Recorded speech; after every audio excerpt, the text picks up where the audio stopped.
Before this evening's events, we would like to take 30 seconds of silence to honor those our country has lost due to police brutality and racially motivated violence. We would like to take a moment to honor those who have lost their lives fighting for justice and fighting for those who have lost their lives because they fit the description.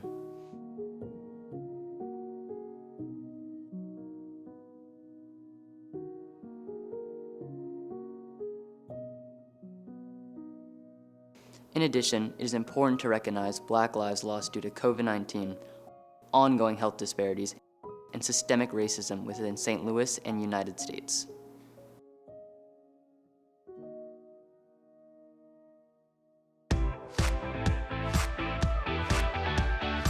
Build the skills, widen my view, facing challenges, shape a community, active advocates, make a difference, the change makers. Activism now. We are different, but we are proud. It really did change me.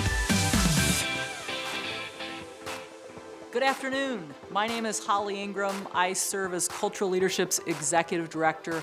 Welcome to the first ever virtual Journey to Justice event. These are interesting times we're going through, aren't they? A global pandemic, a turbulent economy, ongoing protests against police brutality, a record hurricane season with monster forest fires, and it's an election year. Wow, it's tempting to wait it out and hope it all passes, but that is not the way at Cultural Leadership.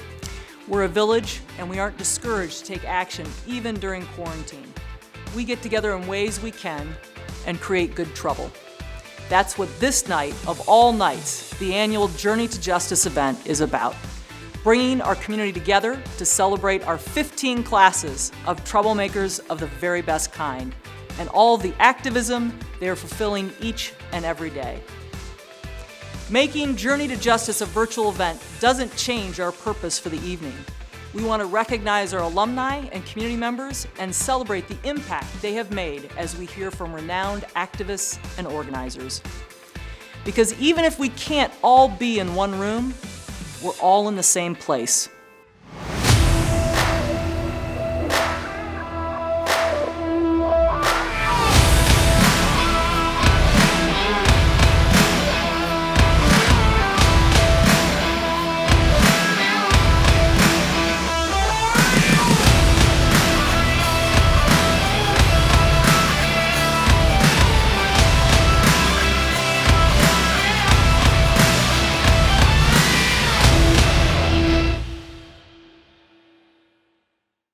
Welcome! I'm Raya Ross Peterson, and this is Anitra Mahari.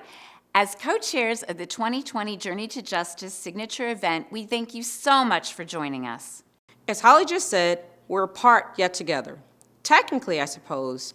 I'm here, Raya's there, a whole bunch of other folks are there,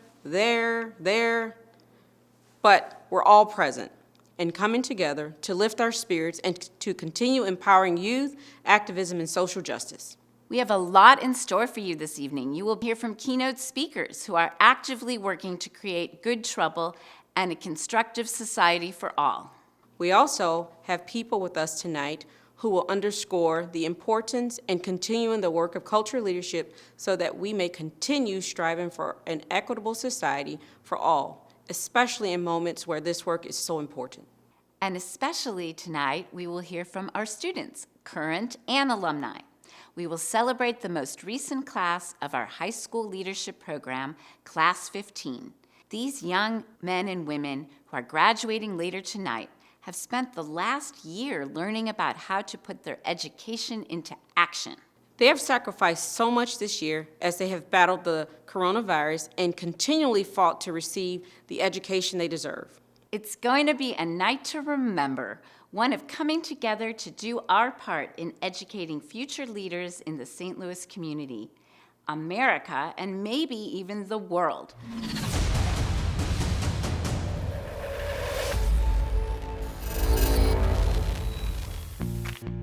I thought for the longest that activism was only protesting and lobbying for Congress, but I definitely learned, especially in the wake of the coronavirus in 2020 that simply signing petitions and posting petitions and posting about every single death that I know of that's happened to a Black person and all the ones that aren't filmed is activism enough, and sharing my thoughts on how I feel about it. In my life today, I practice activism by speaking out. Whenever my friends say something I disagree with or someone just out and about, I try to tell them what I think and what's right, and I try to change their opinion or at least start a conversation. For everyone that wants to take action, there are multiple ways you can do it. One is just by voting for policy and laws that will help improve and make equitable situations for all, as well as voting for people who will enforce these laws and policies. And we kind of talk about a lot, about who is the right choice to vote for. And the thing is, when it comes down to it, there's not really necessarily a perfect candidate, but more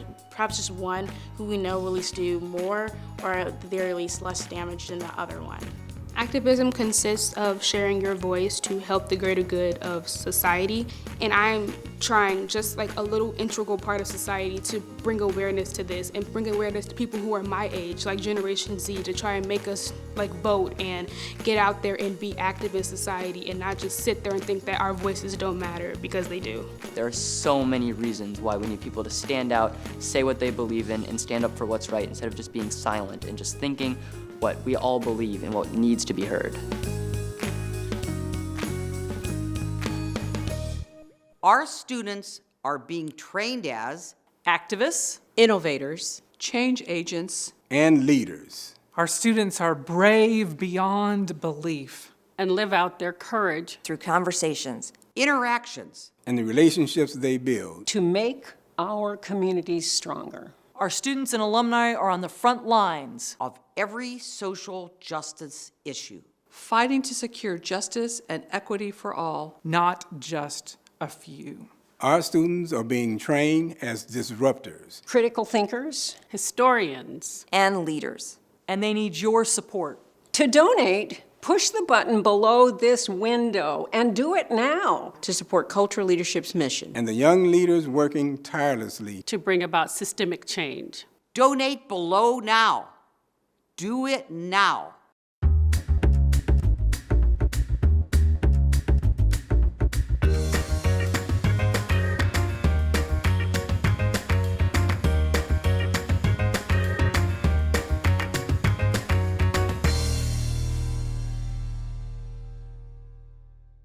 We now present our first keynote speaker of the evening. She's a pioneer in the Jewish diversity and equity movements, an advocate and mentor for the transglobal community of Jews of color.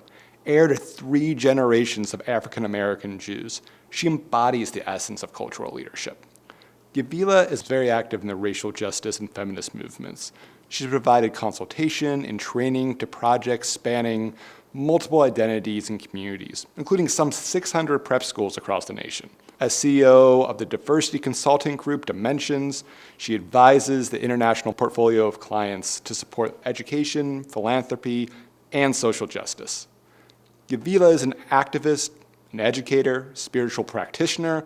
On top of all that, she somehow finds time to write, produce, and perform in the Jewish gospel theatrical production of Colors of Water. We're thrilled to have her. She's going to start taking questions received from our students and then conclude with remarks to you, our supporters. Ladies and gentlemen, Yavila McCoy. People are often surprised when they hear that I am Jewish. And it's an opportunity for us to have a deep and beautiful conversation that most of us should be having about the intersectional nature of American identity in 2020. I'm Black, I'm a woman, I'm Jewish. I'm intersectional in that all of these identities of mine feed one another and help me to understand and live into my power. So I'm excited when people ask me, how are you Jewish? And my answer to that, if I'm in a Jewish space, is, I'm fine Jewish. How are you Jewish? Answering a question that could bring up hurt or could make you feel isolated from a place of your own grace and humanity is essential. So if you have an intersectional identity, or if you're trying to figure out a way in which to hold all parts of you and leave no parts of you behind as you move forward, one of the ways is to be able to practice and just think, what is the way in which I can walk through the world holding my identity unapologetically? So, are you Jewish, Yavila, is always a great question.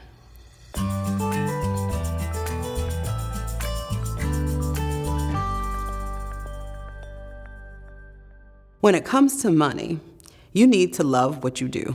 I don't want to promise any young person out there that being a diversity, equity, or anti-racism practitioner and activist is going to make you millions of dollars. What it's going to do is help you to wake up every day feeling like you're doing work that matters in the world. It's going to help you to deepen your own sense of humanity by knowing that you're bringing together people across differences that might hold them apart, that might leave gaps in the way we hold each other in society that have deep impact. So if you do this work, you've got to love this work. And once you love what you do, you get paid in real time. There are a lot of people who are making a lot of money and they're not happy. There are a lot of people who are making a lot of money and it becomes empty because it's not connected to their essential value and worth. This work is connected to knowing and wanting to share the essential value and worth of your humanity. The beauty that comes when people reach for each other across their differences and say, wow, I never considered that. But because of time with you, they're willing to consider other things. So do the work if you love the work. And if you want to find out more about whether you love it, find some people who you can roll with, who you can hang with, who you can spend some time with, and learn the art of practicing diversity and anti-racism based on experience, so that you can only do the things that make your heart sing. That's why I get up every day to do this work, because it makes my heart sing.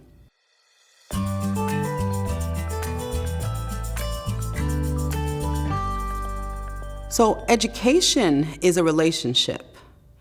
Even now, as many of you probably are still in classrooms, you probably have experienced being in a classroom with a teacher where you learned what they were trying to teach you just a little better when you fell in love with the teacher in front of you and the way you felt when you were around them. So education is about relationship. And as I try to educate people about racial equity, the first thing I have to do is train my mind and my heart and my body to receive them as my fellow human. And to do that, sometimes I have to listen to a lot of politics. Sometimes I have to listen to a lot of ideas. And I have to train my ears to hear where somebody is telling me a story of having been hurt, where someone is telling me a story of where somebody left them behind, where someone is telling me a story of their need to be loved. Now, people don't often tell those stories in words. They tell those stories in body language. They tell them those stories by the way their eyes shine or go blank. They tell those stories by saying to you, I'm here and want to engage what you have to teach me, or I'm checked out. So the way that I teach racial equity work effectively is to, yes, give people tools for the way in which they can remain connected in systems to change systems. But I start with the work of relationship.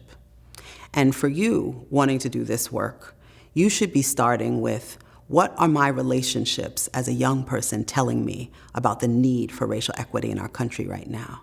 And how am I living into those and creating opportunities for conversation among us to be able to discuss that and live into that together?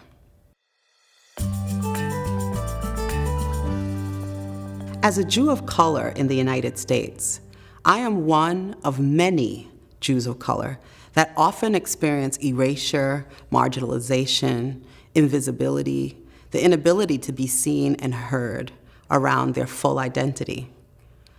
I've done work for most of my life to be able to make space for Jews of color to be able to show up through all doors with their full selves. And that has made it easier to be able to move through the world, myself, as a leader, helping others who share an identity with me to be able to be just as empowered as I've learned to be in the world. So, Jews of color need more representation, not because we want to be tokenized. And not because it's okay to count us one by one, but because the more of us that are able to show up as our full selves, the better this country is for the gift of our participation.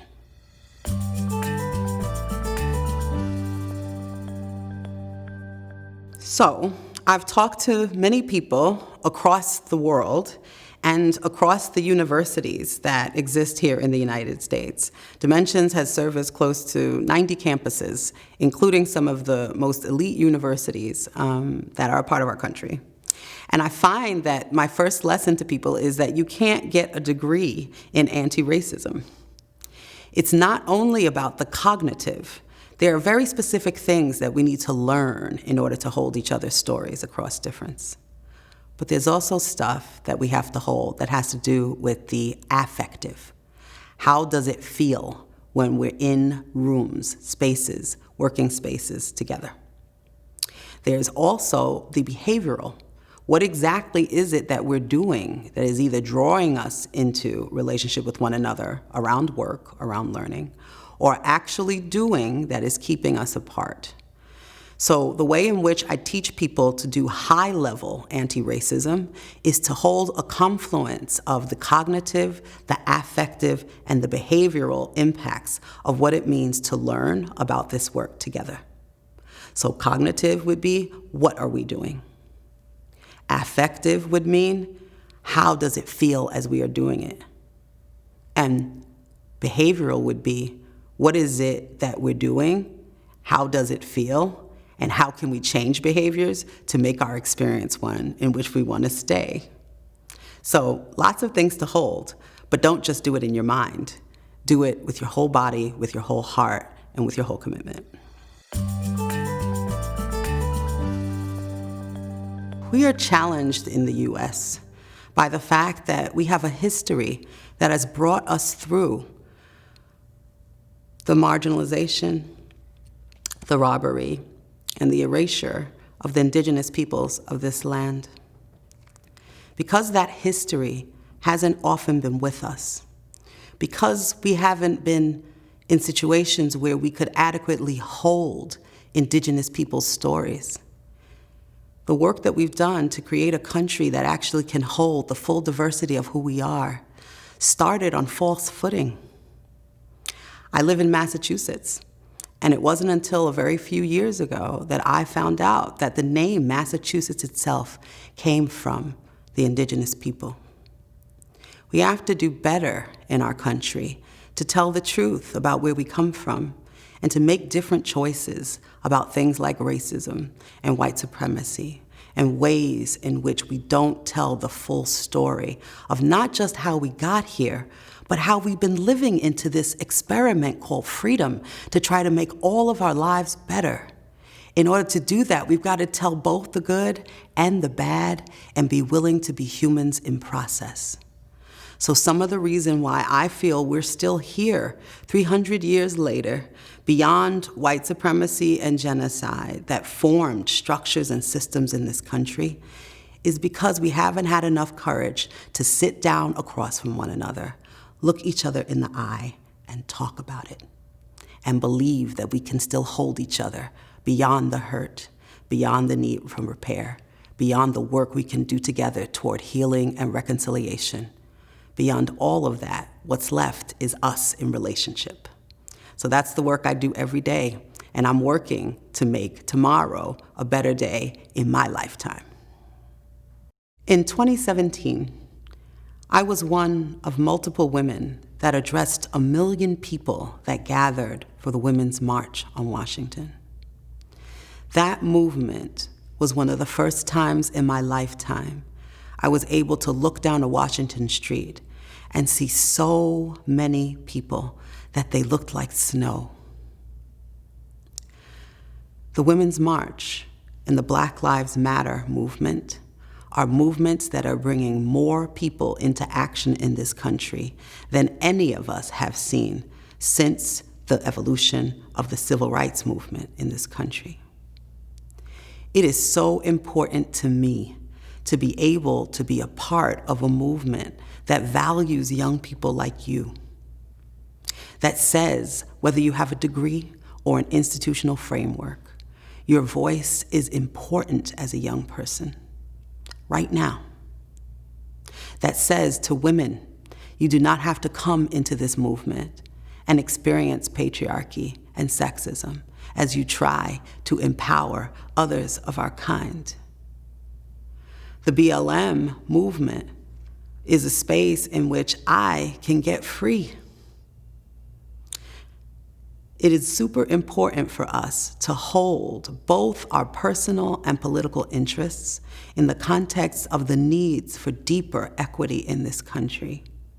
My Jewish community found itself at odds with both the Women's March and the Black Lives Matter movement around anti-Semitism. And anti-Semitism affects me as a Black Jewish woman. And so does racism, and so does sexism.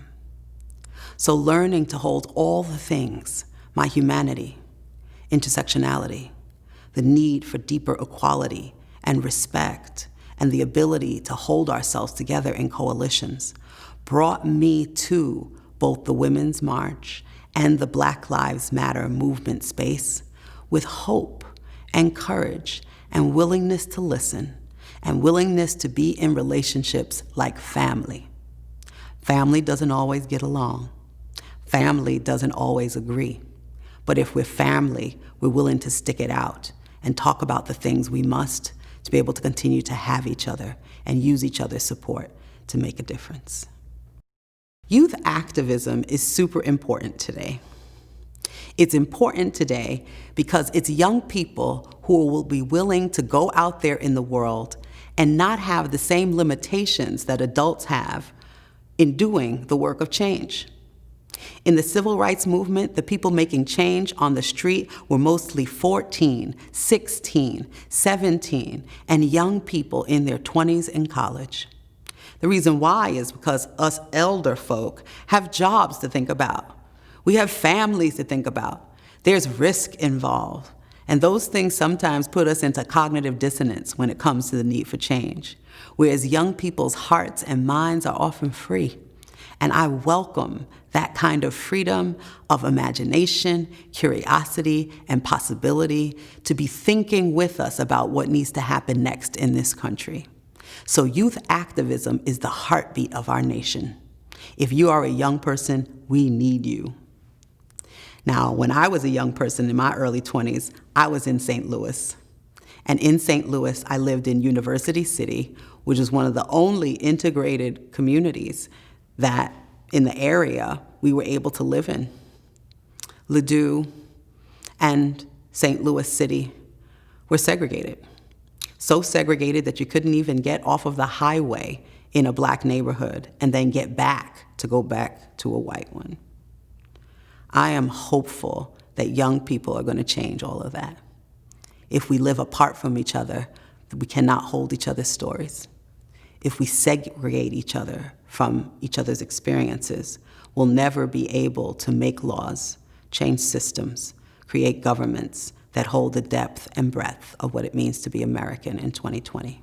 I'm counting on you.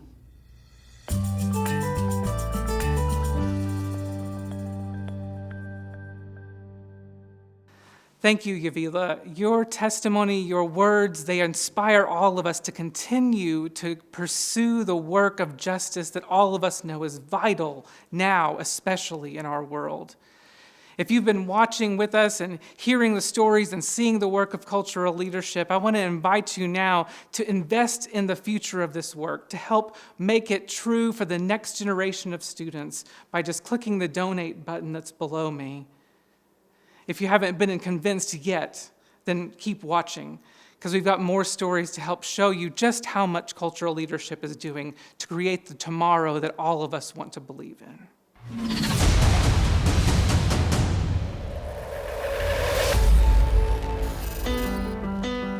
I feel that cultural leadership has impacted not just me, but my entire family. Cultural leadership doesn't just focus on the students in the program, it takes care of the families as well. It brings all of us into the cultural leadership family. I was setting bed to be a participant in cultural leadership, but I was in a parents program.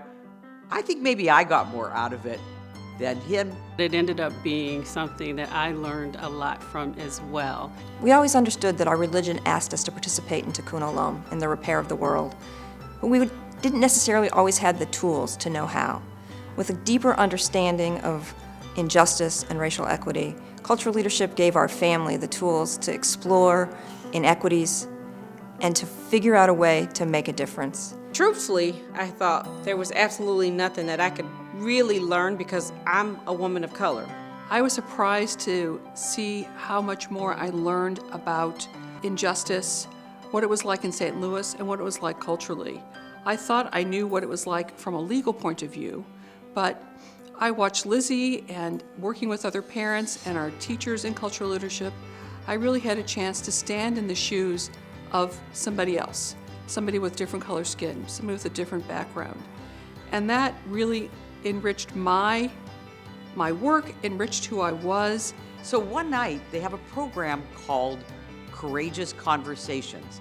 I didn't really know what I was getting myself into. I was just showing up as a parent.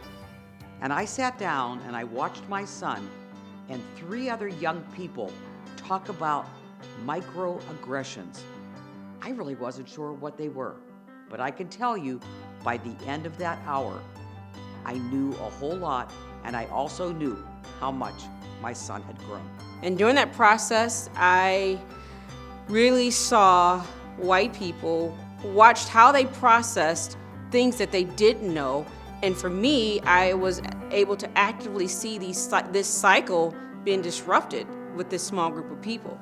And I thought that was powerful. Once I got involved with the organization, I could not be involved anymore because of the difference that it was making in the lives of young people of color and people who are not of color. I soaked up the parent programs like a sponge, and I learned more and differently than I'd ever been taught before. So much so that I knew I wanted to take the trip. And finally, in 2017, I was able to join Cultural Leadership's transformational journey on its time in the South, and spent time in Montgomery, and walked the Edmund Pettus Bridge in Selma, and visited Tuskegee. And it got to experience it and see it and continue learning. Being able to go on that transformational journey, being able to meet people like John Lewis and Ruth Bader Ginsburg, and to be able to be with students and just be involved in an organization that they've never been involved in before. And so that conversation has never ended. Even recently, we set up a Zoom call with all of us, and we talked about a book, How to Be an Anti-Racist. So that conversation, it really never ends for us. My wife volunteered for the organization for a while, and to this day, she continues to be an advocate for people wherever she goes, in her workplace. And with all of my kids, and particularly my grandson who's in the program now, we cannot rest with the unrest that's taking place in our community. So we continue to be involved, and cultural leadership is responsible for a lot of that. What has been most touching about cultural leadership happens at the graduation, when we all put our arms around each other as parents that have taken this amazing journey together, and we watch our children, and we don't know where it's going to take them, but we know it's going to take them to a better place. The future of our community relies on young leaders who will stand up in the face of injustice and work to create collaboration and action. Without them, our entire community suffers. Individuals and families, neighborhoods, cities and regions, local businesses, and national corporations. That's why cultural leadership exists, to teach our children about the soft skills like listening, seeing, empathizing, and engaging, and social justice education that work together to create empowered young leaders. And to teach them to be voices and agents for change. We empower ourselves to promote community dialogue, collaboration, and action in place of avoidance, dismissal, and neglect. Whatever your reason for supporting our students, we thank you. Our community thanks you. And while we would love to recognize each and every one of you, let's take a moment to thank the sponsors whose generosity was pivotal and allowing this event to take place. Here they are.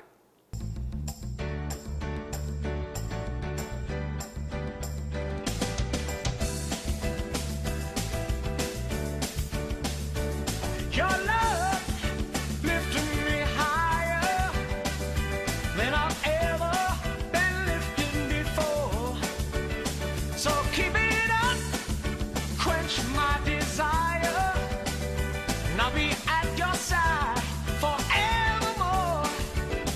You know your love keep on lifting me higher, higher and higher. I said your love keep on lifting me higher, higher. All right.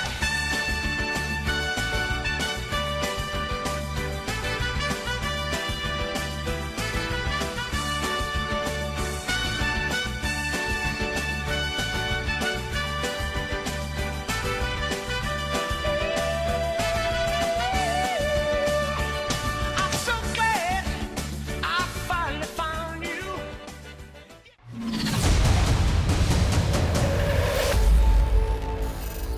Back in February of this year, cultural leadership engaged in the school swap opportunity. So when I went to Gateway High School, which was a magnet school for science, technology, engineering, and mathematics students, I was able to see a school environment very different from my own. After each class, the halls would kind of like erupt as people would leave the classroom. Everyone was talking to everyone else. It was very, very loud.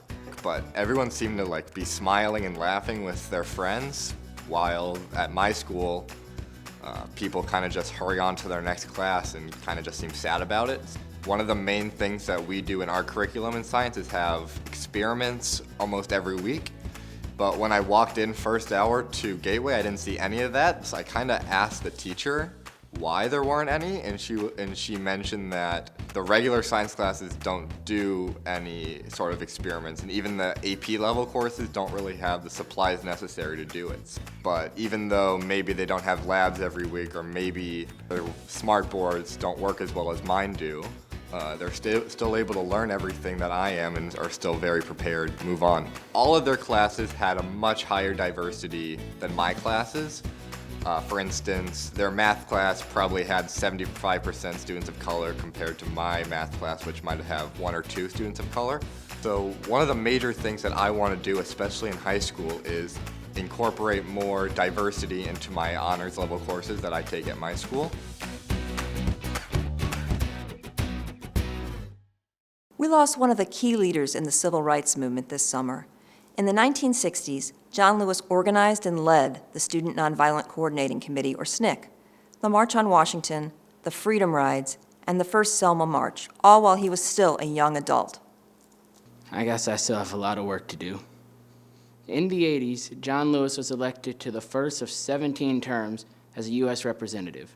Throughout his life, he never stopped fighting for civil rights and became known as the conscience of Congress. As a member of Cultural Leadership Class 14, I had the great honor of meeting Congressman John Lewis during our trip to Washington, D.C.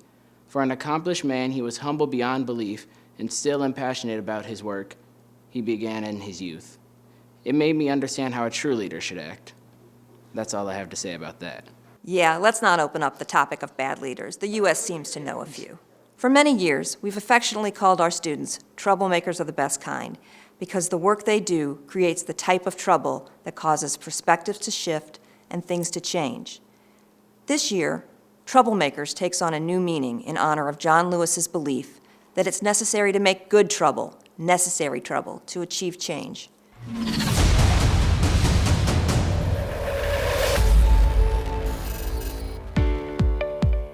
Cultural leadership really kind of unlocked a door for me personally.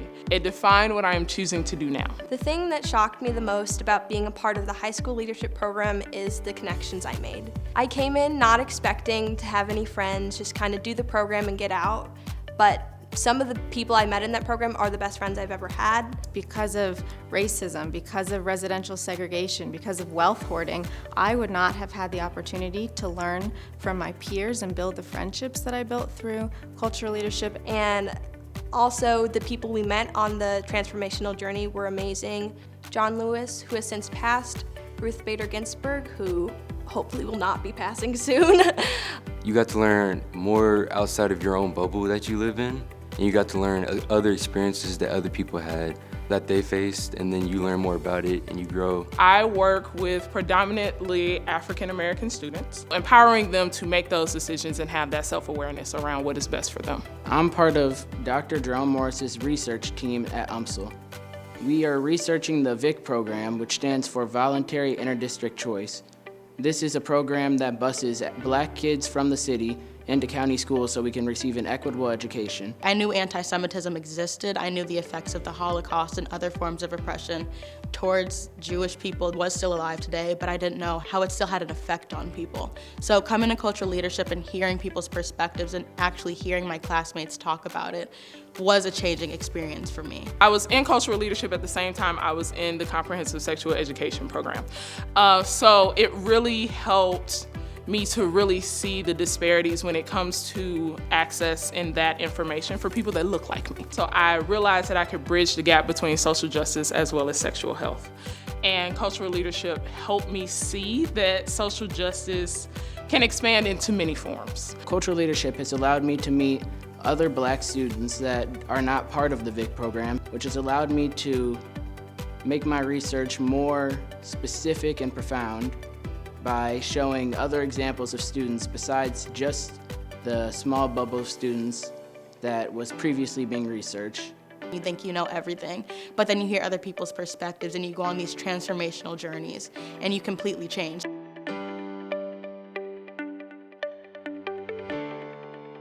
Thank you all for being with us tonight and helping us celebrate not only our community, but our soon-to-be graduates as well. Our students have worked incredibly hard this year. They have fought through insurmountable obstacles to get to this point. And while they may never want to see another Zoom call in their life again, the lessons that they'll take with them into their next steps will never be forgotten. We are so grateful for the students of our 15th class of our high school leadership program. In our 15th year as an organization, they taught us more about resilience, dedication, and determination than we could ever imagine. We tried to impart a little bit of wisdom on them while also borrowing some of their tech savviness. But regardless of virtual or in person, Class 15 has gotten a chance to engage with leading experts in the field, leading activists, even going so far as to becoming their own advocates for causes they care about. While the cultural leadership experiences look different than in past years, it hasn't prevented them from learning about the social justice issues and continuing their search for ways to make change. Please join us now in celebrating our Class 15 graduates. When the sharpest words wanna cut me down, I'm gonna send the blood, gonna drown them out. This is brave, this is bruised, this is who I'm meant to be, this is me. Look out, 'cause here I come. I'm not scared to be seen, I make no apologies, this is me.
this story, and it just made me feel really frustrated and upset to hear what other people had to go through from the hands of others in positions of power. So it was during the LGBTQIA panel, and one of the speakers there, Jessica Pierce, a black woman, she told us about how she was at Macy's when a clerk there refused to check out the woman in front of her. He didn't give a specific reason for why, he just refused to do it. And then when she refused to leave, he proceeded to call over an officer to arrest her and claim that she assaulted him. He proceeded to place her in cuffs, and Jessica, she had her phone out and was recording the entire exchange. The officer sees this, and then he tells Jessica to put her phone away or else he's going to arrest her next. Jessica refuses to put her phone away, and so then the officer has his own partner place her in cuffs. They pass Jessica over to another black officer, and that officer then tells Jessica, don't think of all cops as bad, just because of their awful behavior. And then Jessica told him that you're no better by going along with this. Honestly, I really agree with her, because if you're just gonna stand by and proceed to let your fellow co-workers to just continue going on with, in this manner, then you're not really better than by just being a bystander. You need to take action, because if this is something you believe in, just like Jessica, you need to stand up for what you believe is right and what you believe is just.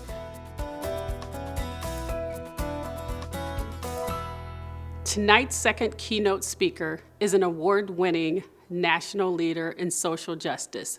She's a St. Louis native, and in case you were wondering, she went to John Burroughs. In 2014, she was the local executive director of Teach for America. The murder of Michael Brown sparked the Ferguson uprising. Brittany became involved in planning and coordinating the protest, employing Twitter to counter the media narrative, and became for many its public face. She was appointed to Governor Nixon's Ferguson Commission and then to President Obama's 21st Century Policing Task Force. The Root magazine described her as a bridge over turbulent, troubled waters. Today, Brittany is a sought-after voice for urgent systemic change at critical decision-making tables. She works through national and international media and travels extensively to impart lessons of empowerment, movement building, social impact, leadership, and empowerment for women and girls, especially those of color. We're proud and honored to welcome her back, a former member of our board of directors and a great role model for troublemakers, Brittany Packnett Cunningham. Hey, Cultural Leadership. This is Brittany Packnett Cunningham, coming to you all the way from Washington, D.C., but wishing I was home in St. Louis with each and every one of you. I'm so excited for everything that you've accomplished this year and everything that you're going to do. And I'm excited to be able to spend just a couple of minutes answering some fantastic questions from the members of Class 15. So first question from Jonah, why do you think the problems that African Americans face each day still exist?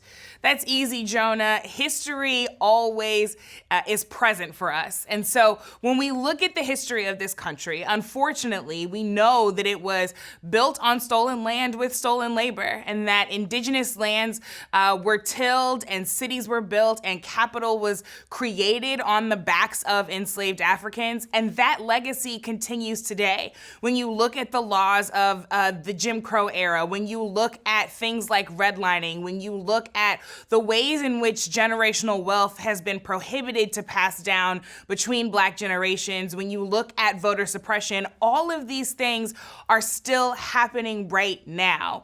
We know that banks are far less likely to lend money, for example, to Black families who are looking to buy homes, and homes are the fastest way to build generational wealth. So that continues to create the wealth gap that exists between Black and white communities. We look at things like voter suppression. We found out just a couple of days ago that in 2018, when Brian Kemp, who is now the governor of Georgia, was running against Stacey Abrams, who would have been the first Black woman governor in the entire country's history, that he improperly purged almost 200,000 votes from the rolls, and voters from the rolls, and many of them were coming from our communities. So when we continue to see practices and policies like this persist, we'll continue to see a large gap in the opportunities that our communities can have. And that's why us fighting for justice and freedom together is so important. Thanks for that question, Jonah. Next, we've got a question from Autumn. It asks, how does it make you feel when someone questions the validity of the movement that is trying to end over 400 years of systemic oppression and institutionalized racism? What can we do to combat people's fears of legitimacy? Well, look, I think one of the most important things that we have to realize is that we can't wait to move just for everybody to get on the train. That if we wait for everybody to get on board, we'll be waiting for the rest of our lives. So as we continue to fight, we have to concern ourselves less with convincing people about the legitimacy of our fight and more about being strategic and winning the things that we need. So making sure that we are protecting the vote, making sure that we're protecting women's rights, making sure that we are doing all that we can to show through policy that all Black lives matter. Those are the wins that we need to have, whether we've got everybody on our side, some people on our side, or it's just those of us with good conscience ready to get in good trouble, as John Lewis says, who are doing the work. It's certainly frustrating. It gets on my nerves. I'm sure it gets on your nerves, Autumn. But at the end of the day, we know that justice is divine and that good is always the right choice to make. And hopefully, prayerfully, the more we march and the more we move, people will join on board because they realize that it's always time for right as well. Thanks for that question, Autumn. Next question from MK of class 15. How do you personally focus on activism while balancing the need to earn money? Real question. Do you have any tips for other people on how to do this? The real answer comes down to knowing your worth. I fervently believe that the people who do the most important work in society, teachers, activists, so many others, should be the highest paid, but you and I both know, MK, that is not actually how things go. But what does that mean? That means that we have in front of us the opportunity and the responsibility to be creative, to make sure that those who want to work with us and want to hear from us appreciate and understand our value, and that we create teams and not saviors. Here's what I mean by that. If I think that I'm the only one who is capable of having a conversation like this or organizing the march or doing digital organizing, then I'm not realizing all of the talent, skills, and gifts that other people bring to this work that not only allow them to shine and allow us to win collectively, but also allow me some time to work on some other things that may be able to bring me income while I'm doing those other things in my volunteer time. Well, the great news is that more and more in this world, you're able to earn a living by doing the things that matter most in the world. So I founded a social impact firm called Love and Power Works, and we take clients of all kinds. There are plenty of folks that I do pro bono work for because I want to help make sure that they are able to properly communicate and organize around the things that matter in this world. And then there are some big companies that come and holler at your girl, and I make sure to remind them what my value is, what the value is of the team that I'm bringing to bear to work on issues like a big voter rights campaign that I've been working on for the better part of this year.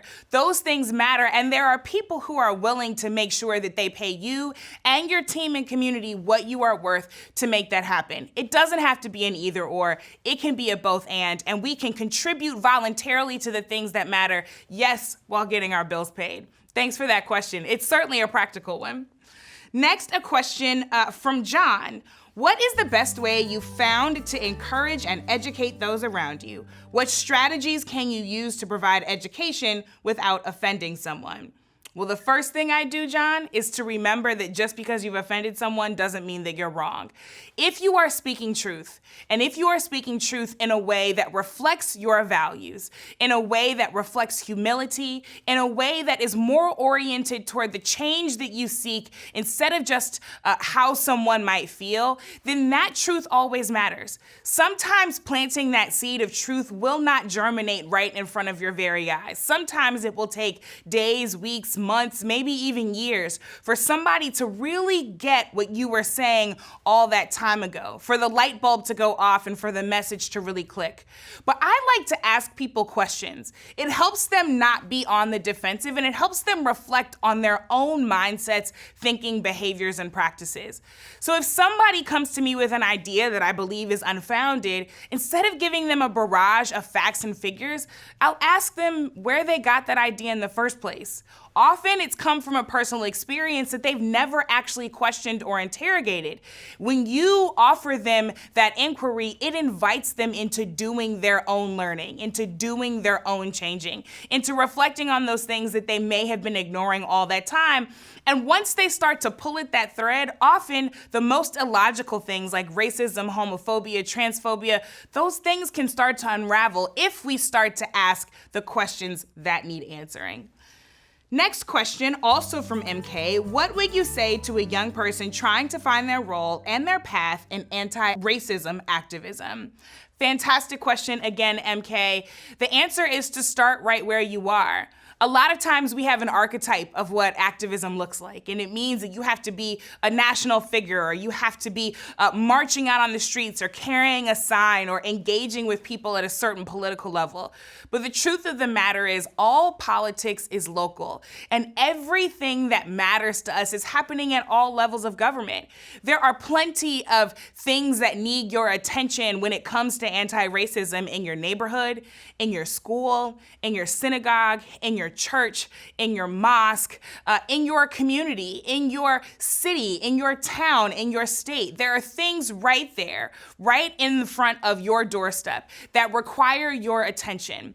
I believe that the gaps that we see in the world are the ones that we are uniquely meant to fill. So get together with your friends, your allies, your loved ones, and figure out how the problems that are presenting themselves in your community require your gifts and your talents to help close those gaps. Make sure that you're joining up with local organizations who believe as you do and who are doing the work in an organized and disciplined fashion. Learn from those folks and how they do it, and then continue to build on everything that you've done together.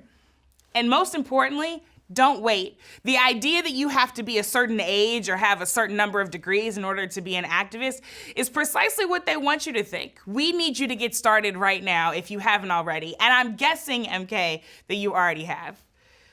Two more questions. This one is from Toby. One is, what is the best way to get superintendents, school boards, and people in power's attention, and how do you get them to listen to your ideas? Well, numbers matter here. You are absolutely stronger together. Building community around the ideas that you want to see come to fruition in your educational experience matters so much. And don't just think about your peer group. Think about the students, the parents, the alumni, the community members, and the other folks in power that you want to bring to bear on this issue. When you come forward to school boards and to principals, be as organized and as disciplined as possible.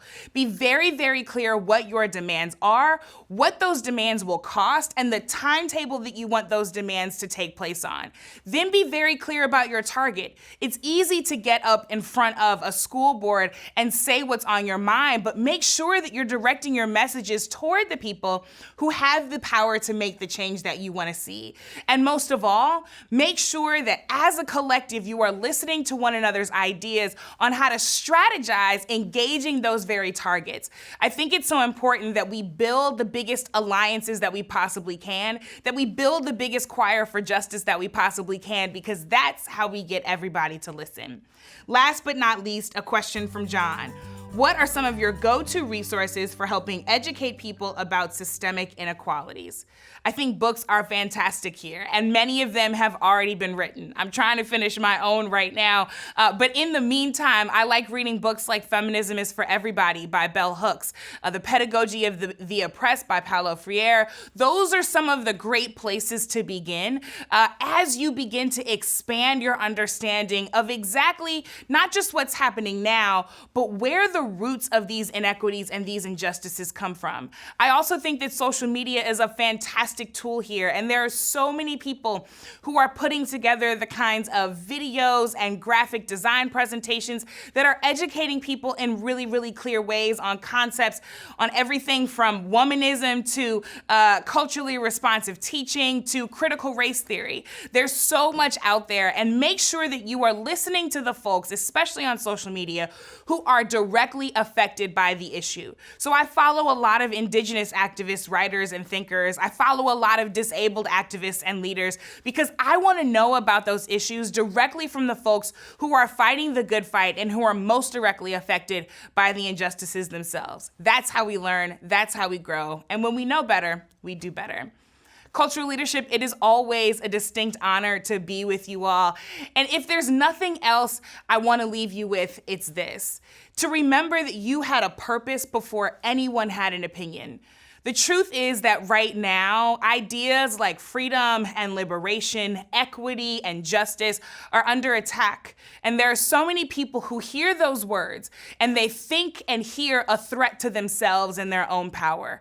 All we're asking for, all we're fighting for, all that gets me up in the morning is the idea that power is not actually a finite resource, but that it exists in abundance, and that we're all better when all of us can stand up fully in who we are and the power that we bring to the table. Sharing power, not hoarding power, has to be the wave of the future. And because I know that that is my purpose in life, no matter how much clamoring and chatter there is otherwise, I know that that's what I have to wake up and get focused on doing every single morning. So what is that thing that makes you passionate? What is that thing that is made better by your gifts and your talents and your unique perspective? What is that thing that when you pick it up, you just can't put it down? What is that thing that wakes you up in the middle of the night that you have to go and make sure that you're a part of fixing before you leave this earth? That is the thing that is your purpose. Make sure that you do it despite anybody's opinion. Thank you so much, Cultural Leadership, for everything that you do. And to all of the classes 15 and all of you, thanks for standing up for what's right. Thanks for choosing to get in good trouble, as our hero would always say. And thanks always for remembering your purpose, no matter anybody's opinion. Brittany Packnett Cunningham signing out, and I hope to see you all soon. Brittany has truly embodied good trouble and troublemaking of the very best kind, and we are so grateful to have her with us this evening to impart her wisdom, advocacy, and experience. Thank you so much, Brittany. Brittany Packnett Cunningham and Yavila McCoy provide excellent role models to those looking to stand up, speak out, and take action against injustices. These women set high expectations for our students and our community and implore us to do better for ourselves and for those around us, which is exactly what we at Cultural Leadership try to impart on our students.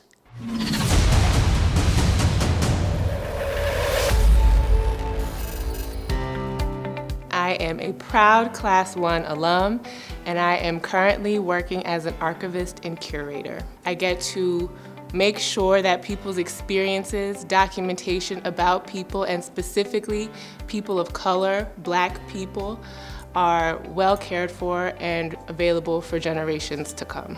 The progressive Jewish communities that I saw in other cities just didn't exist here.